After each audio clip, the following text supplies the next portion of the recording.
ഒരു 1.5 മിനിറ്റിലെ ബഹുമാനപ്പെട്ട മുഖ്യമന്ത്രിയുടെ മറുപടിയാണ്. ദയവായി അതൊന്ന് കേൾക്കുക.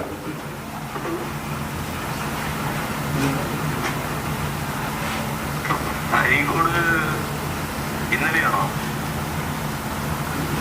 ഇന്നലെയല്ലേ അവിടെ പിന്നെ 7,605 ആള് നിവേദനം കൊടുത്തു. 7,605 ആള് നിവേദനം അവിടെ കൊടുത്തു. ആ 7,605 ആള് സമൂഹമായിട്ട് നിവേദനം കൊടുത്തവിടെ പോയി. ഒരു പ്രശ്നം ഉണ്ടായിട്ടില്ല. ഒരു പ്രശ്നം ഉണ്ടാകാത്ത കാര്യത്തിൽ പ്രശ്നമുണ്ട് എന്ന് പറ്റി തീർക്കാൻ ചില ആൾക്കാർ കെട്ടിച്ചമർത്തുന്ന കാര്യങ്ങൾ മാത്രമാണ്. മറ്റൊന്നുമല്ല. ദൃശ്യങ്ങൾ നിങ്ങൾ തന്നെ ഏർപ്പാട് ചെയ്തതാണെങ്കിൽ ഞങ്ങൾക്ക് ചെയ്യാൻ പറ്റും, എനിക്കതൊക്കെ പറയാൻ പറ്റും. നിങ്ങളിപ്പോ ഒരാളെടുത്ത് അനാവശ്യമായി തട്ടിക്കയറുമ്പോൾ അയാൾ പിന്നെ നിങ്ങൾ പറയില്ലേ, നിങ്ങൾ ആ ദൃശ്യം കൊടുത്താൽ ദൃശ്യമാണെന്ന് പറഞ്ഞ കാര്യമുണ്ടോ? എന്താ സംഭവിച്ചെന്നറിയാം.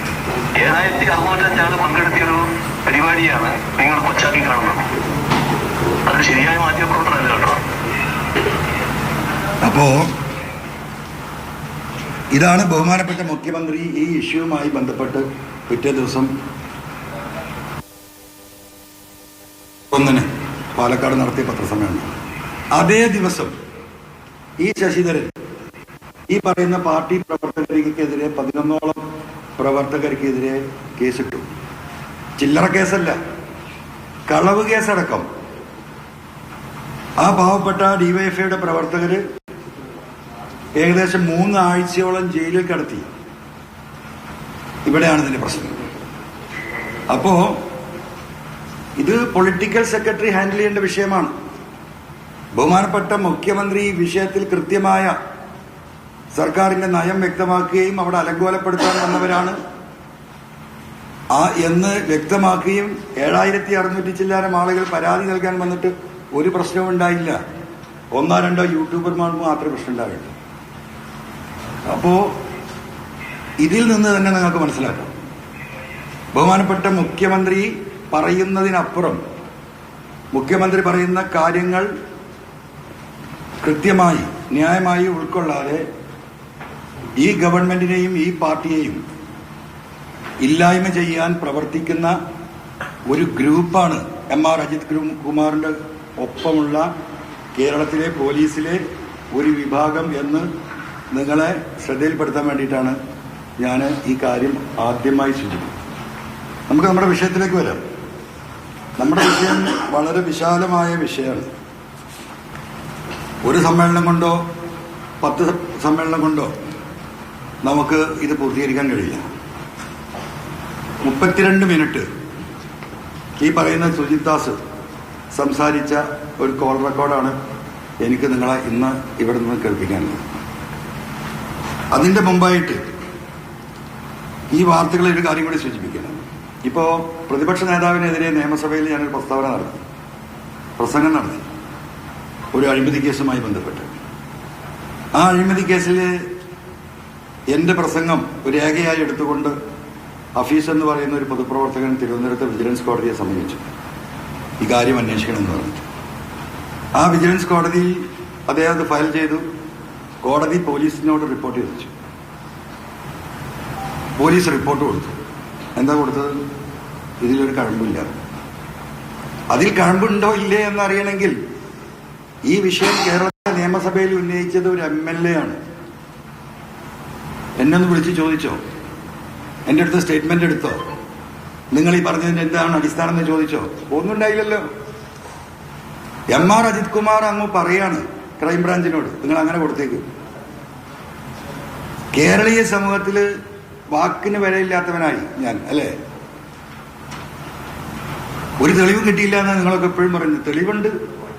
ഞാനിപ്പോ ആ യുദ്ധത്തിലല്ല. അപ്പോ ഒരു MLA നിയമസഭയിൽ ഉന്നയിച്ച അടിസ്ഥാനപരമായ ഒരു വിഷയം കോടതി പോലീസിന്റെ നിലപാട് എന്താന്ന് ചോദിക്കുമ്പോ പോലീസ് പറയാണ് MLA അതിലൊരു അടിസ്ഥാനമില്ല. ഈ പോലീസാണോ നീതി നടത്തുന്ന MR അജിത് കുമാറാണോ ഈ ഗവൺമെന്റിനെ സഹായിക്കുന്നത്? അങ്ങനെ വിശ്വസിക്കാൻ നിങ്ങൾക്കൊക്കെ കഴിയുമെങ്കിൽ എനിക്ക് കഴിയില്ല.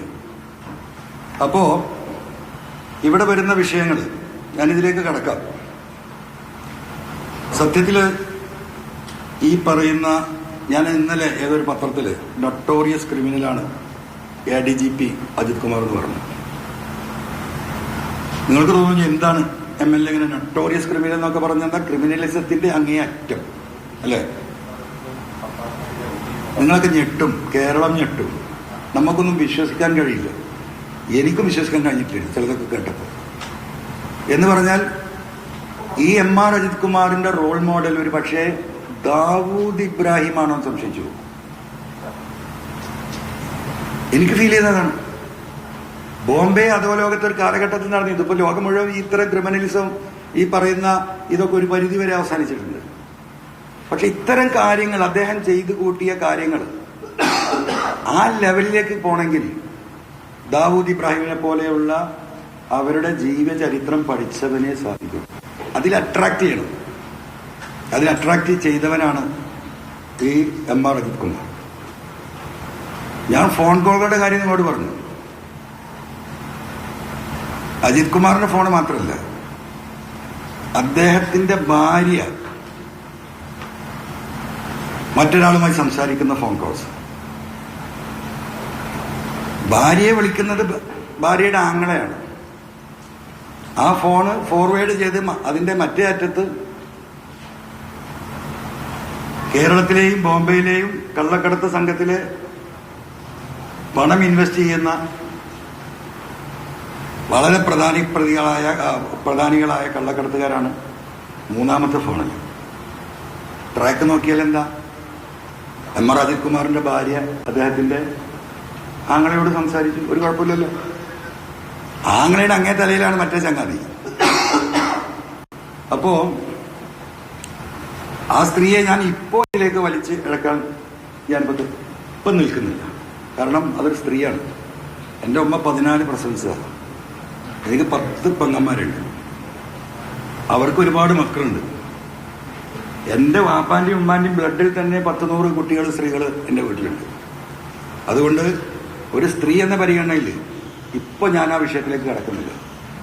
ആവശ്യമായി വരികയാണെങ്കിൽ അപ്പം നമുക്ക് ആ വിഷയത്തിലേക്ക് പോകാം.